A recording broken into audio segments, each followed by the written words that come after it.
Hello, and yeah, I really don't know how to film anymore, but yeah, this is my fourth and last book haul of the year 2025, and my last one in a while, most likely, because I just moved to a new place, and yeah, I need to be a little bit more sensible like a lot of other people. Let's start the new year by being a little bit sensible. But in my kind of defense, I've also not been filming book hauls since, I want to say August. Like, these are at least 4 or 5 months worth of books, and a lot of them are pre-orders. But yeah, and as usual, it is eclectic. It is all over the place. It is non-fiction and fiction.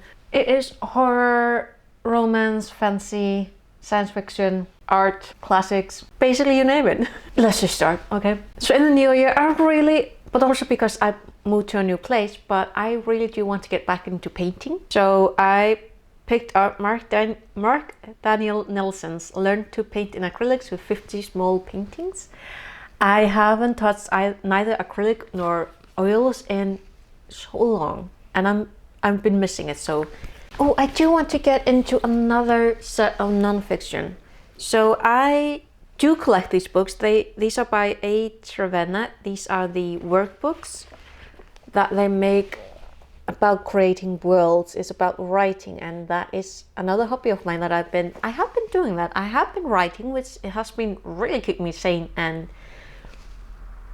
happy. Oh, I am seriously looking at the windows. I should not be looking at the windows. We had basically a storm yesterday, and the sea salt on my windows. I just moved here. I am not washing that until springtime, so that's going to be annoying.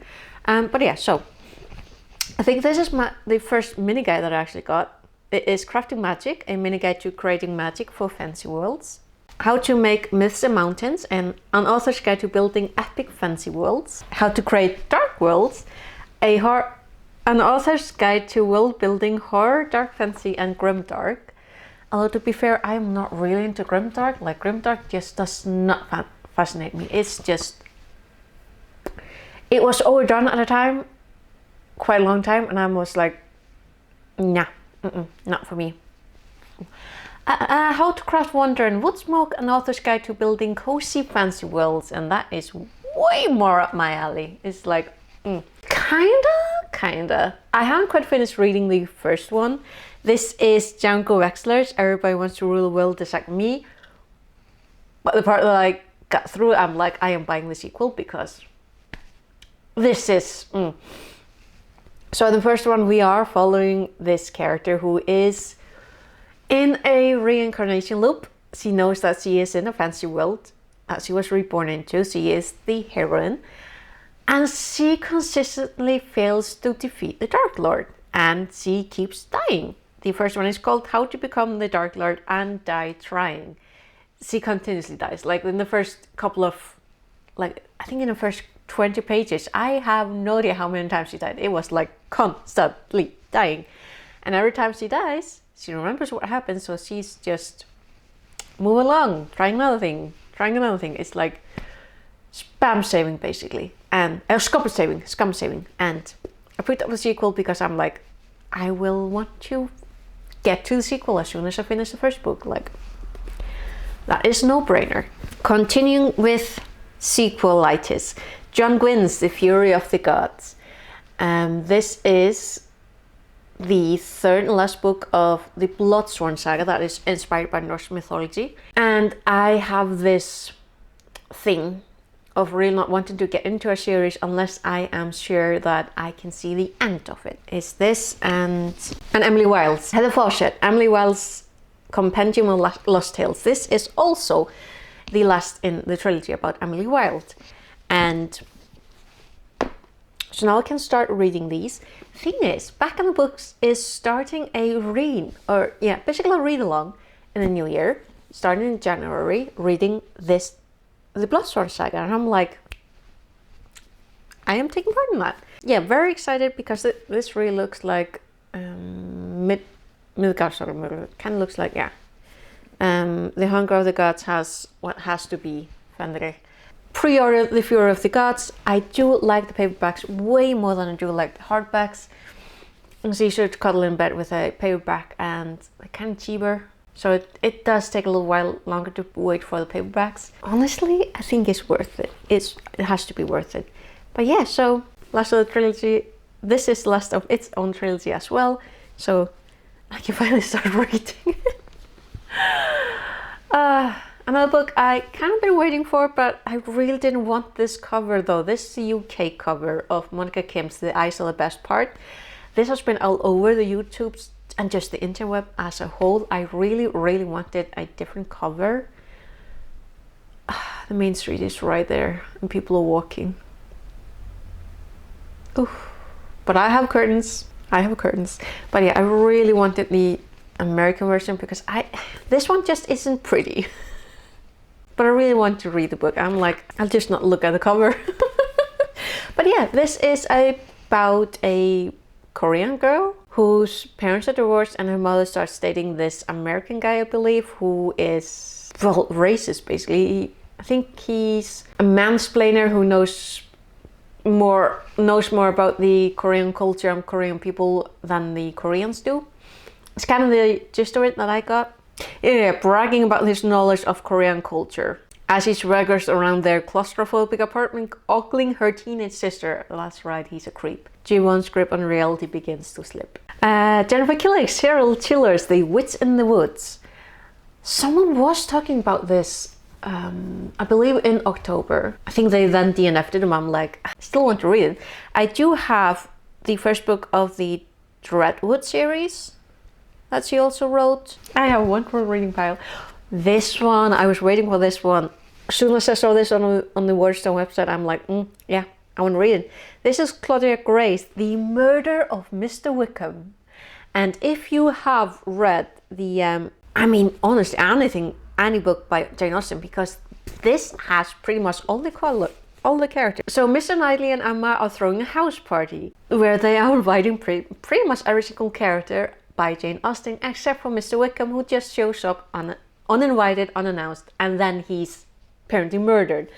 And the characters have to figure out who done it. Juliet Tilney, the smart and resourceful daughter of Catherine Henry, and Jonathan Darcy, the Darcy's eldest son. So it's a Jane Austen, Agatha Christie melting pot kind of thing. And I'm like, God damn it. Also the murder victim. I'm like, it's next gen, it's cathartic, I believe. Speaking of Agatha Christie, so earlier this year I bought the, what was the other one called? No, what was it called? It was the autumn one. Anyway, I got the Midwinter Murder, Sinister Spring, and Midsummer Mysteries. And these are a collection of short stories by Agatha Christie that are seasonal. I like Agatha Christie, so I feel like if you're a fan of Agatha Christie, like, I think this is a good enough idea. This was on pre-order. It's Gemma Amor's Itch. They're in your head, they're under your skin. And again, I think this is like a character who is basically losing it. Ooh, I really like the metallic color. So it deals with hometown folk horror, mass murderer, and something crawling along the forest floor, which, I don't know, might possibly be ants. I don't know what gives me the idea. Who knows? But yeah, it also seems to deal with history, like the history dealing between the protagonist Josie and the murder victim.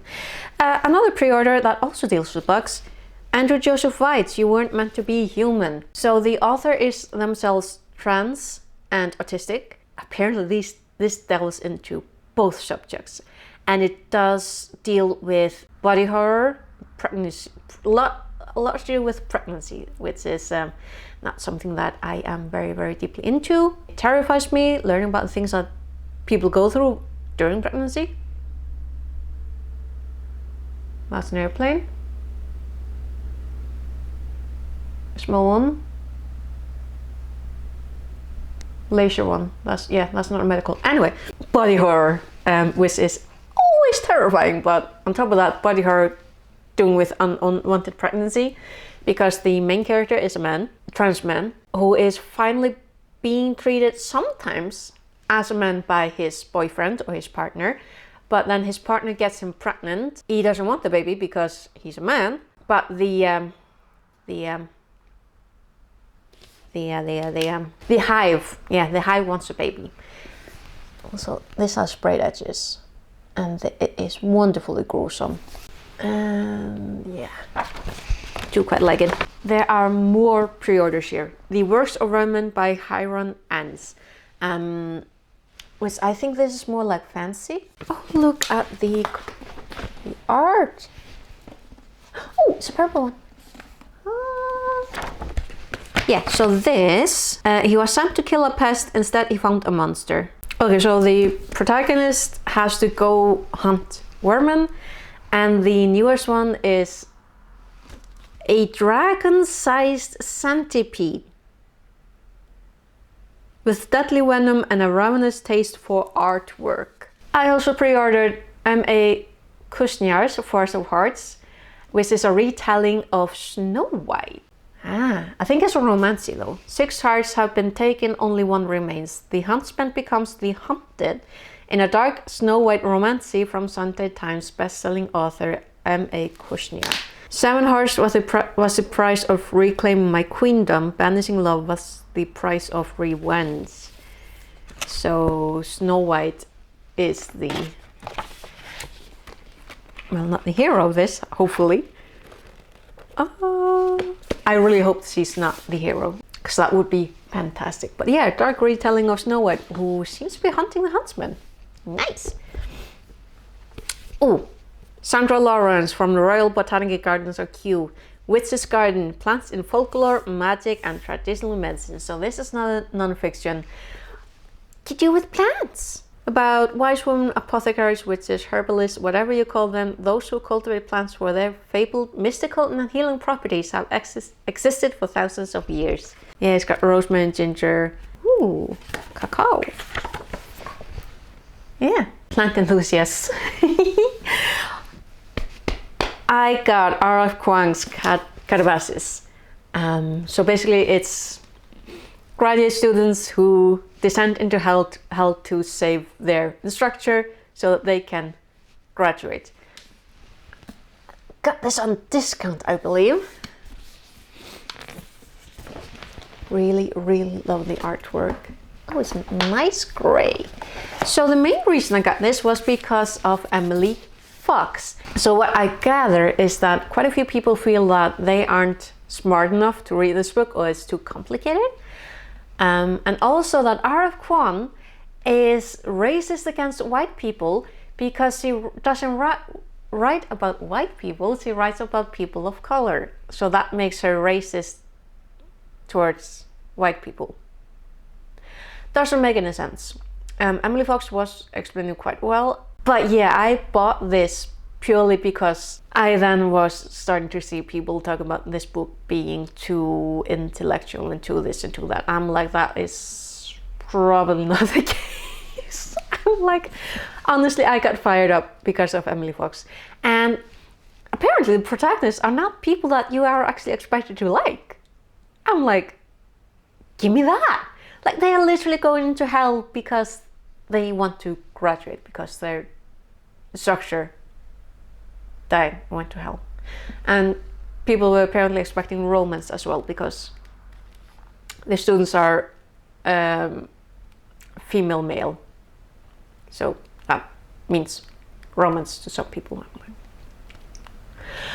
But yeah, I bought this out of spite. It literally says on the cover, "To Hell with Love." Actually, speaking of romance, I got the Gingerbread Bakery by Laurie Gilmore. These are sweet, just sweet romances. They all take place in this one, well, small town of Dream Harbor. It is filling up. The newest book is where are you? The Daisy Chain Flower Shop. Another thing that I absolutely love, cats. I love cats and books about cats. This is Shio Ishida's, translated by E. Madsen Shimoda, Will Prescribe You a Cat. That is apparently a collection of short stories where people are prescribed a cat for their ailments, I believe, and then they have to return the cat. I'm like, sounds cute. And then I got, oh goodness, by Professor Catherine Nappington, Medieval Cats, Claws, Paws and Kitties of Yore. This was the, oh my goodness. Like, if you've seen any type of illustrations from medieval period and seeing how they draw cats, I mean, it's just too adorable. But yeah, I saw this, I'm like, it's cats, gimme. This one is because of Gavin Rees et al. Is Amel Wong and Blood Over Bright Haven, and I waited for the paperback edition. So Truth Over Delusion. So the protagonist is learning about magic, but she's a woman, and in this society women aren't equal to men, so she has to face the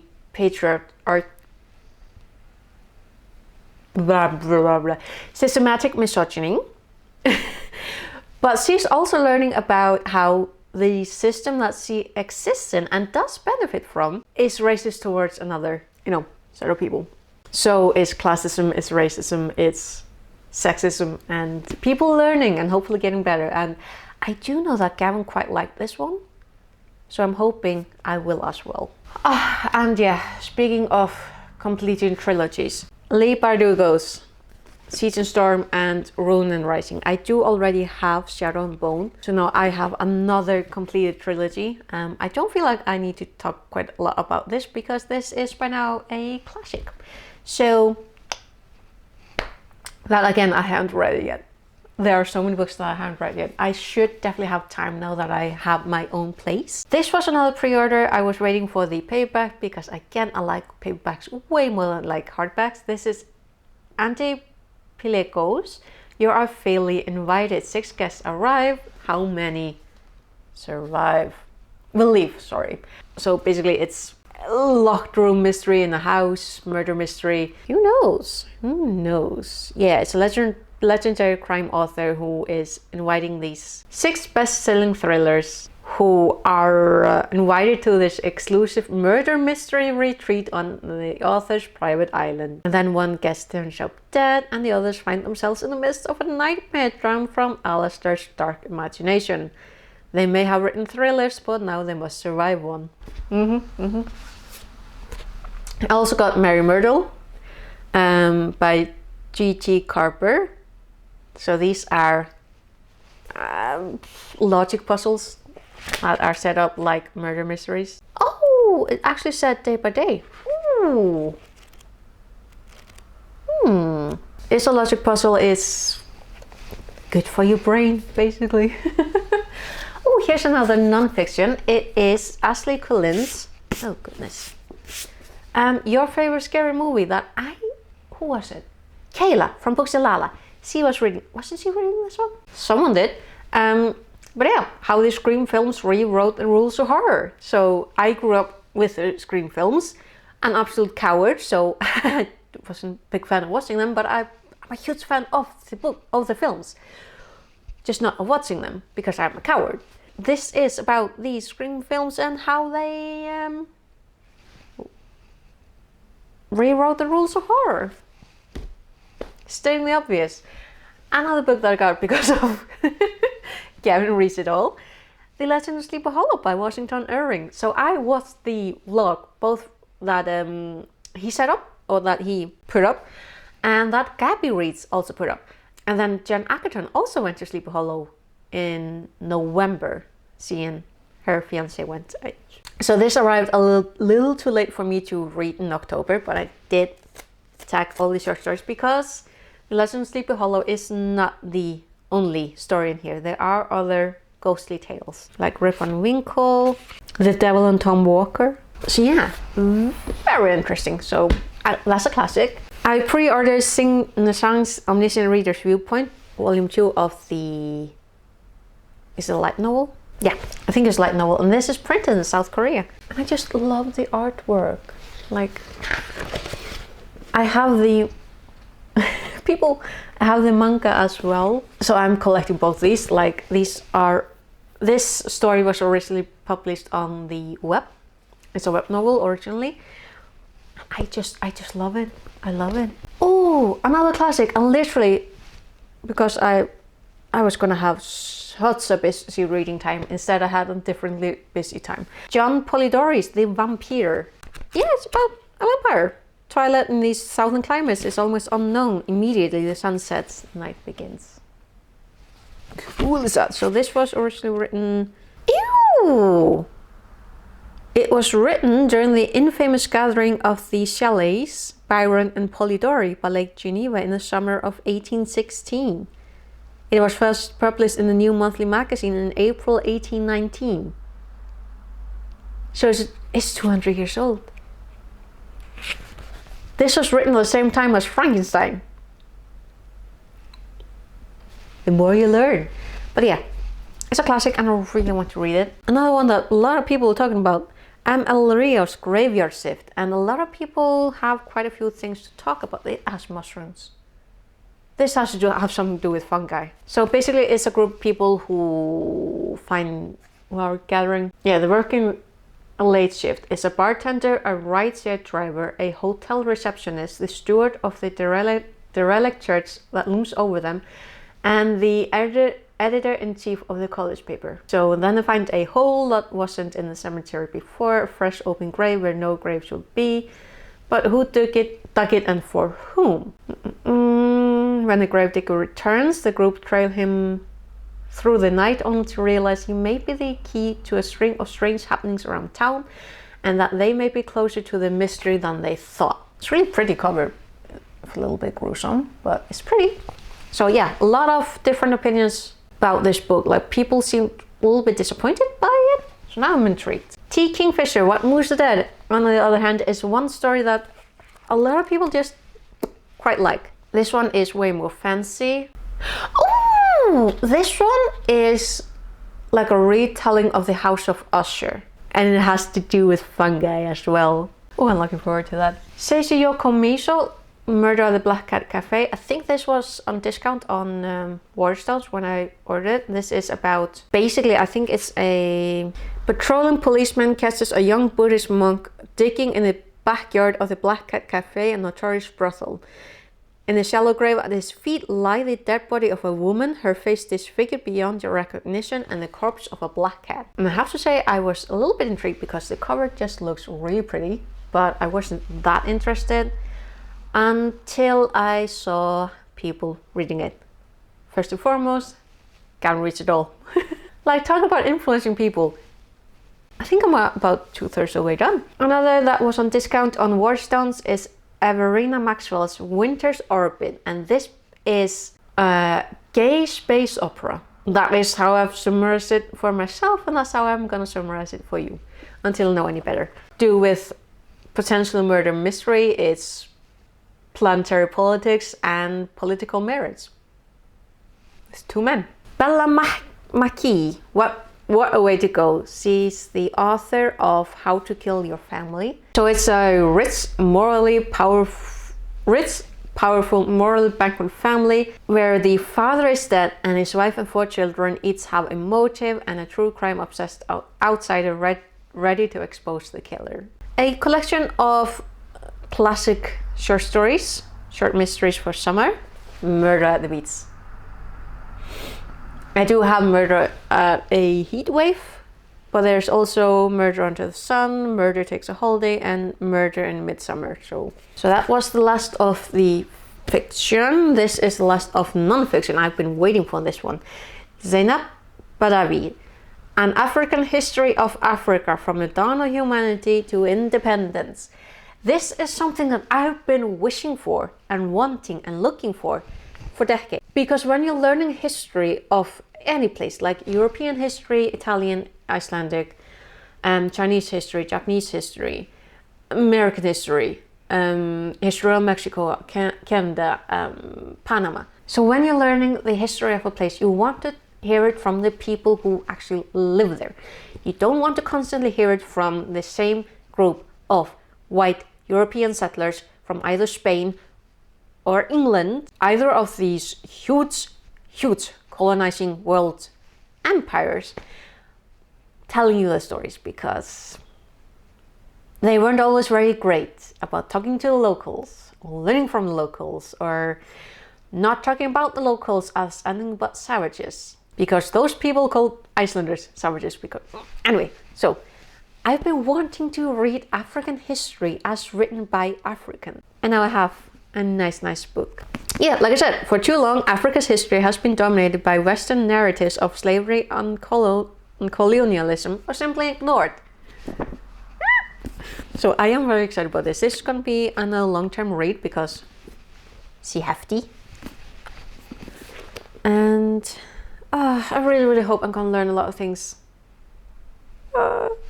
But another thing about learning history is that you want to learn things. I have manga as well. Tatsuya Endo. This is a story that he wrote and drew before Spy X Family. 4 Lives Remain.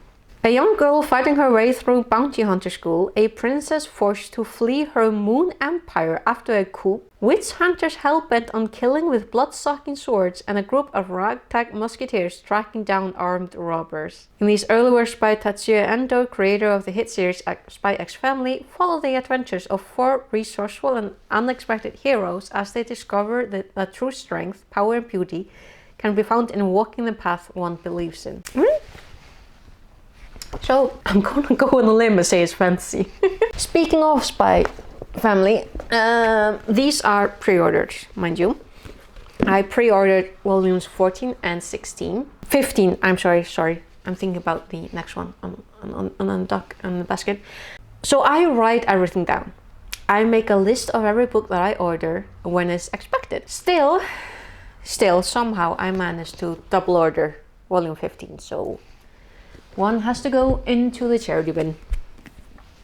But yeah, I've also got volume 27 and 28. Oh, I didn't show you covers.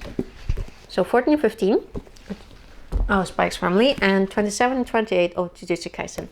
29 is in pre-order. I still have to pre-order number 30. Like everyone else, The Summer Hikaru Died, volume 1 to 6. Volume 1 took nearly 2 months to arrive because of the absolute insanity of interest that this series has garnered. Probably because the anime is out. I still haven't watched it. And then I pre-ordered volume 6 and it arrived, I think now in December. Don't quote me on that. But yeah. So The Summer Hikaru Died. And last but not least, my continued obsession with The Omniscient Reader's Viewpoint, volume 3, 4, 5, 6, 7. Number 3, number 4, number 5, number 6, and number 7. Hi, so starting to edit and I realized I forgot the 8th volume of Omniscient Readers. This is about a reader, the single reader of a web novel, who finds himself the only one capable of basically saving the world or surviving until the end when the web novel becomes reality and reality is fucked, basically. So he is a reader who knows what is going to happen and who to go for and all that fun stuff. How many books are that? I think that's 55 volumes. Well, technically speaking 56, but this is duplicate, so charity shop. That's the last of the books that I got in the year 2025. And because of change in situation, I really do not expect to be buying a whole lot more books. Really should not do that. First off, I need more bookcases because I have more space to play around with. And I I just also need to read the books that I got. That's kind of the point of getting the books, is to read them. And now, hopefully, I should have time. Hopefully. But yeah, thank you so much for watching. If you watched it to the end, I don't know, leave me if you watched to the end, put a comment with the book emojis. Any of them. And otherwise, thank you so much for watching, and I will hopefully see you again in some other video of mine. Until then, take care. I'll see you later. Okay? Bless, bless.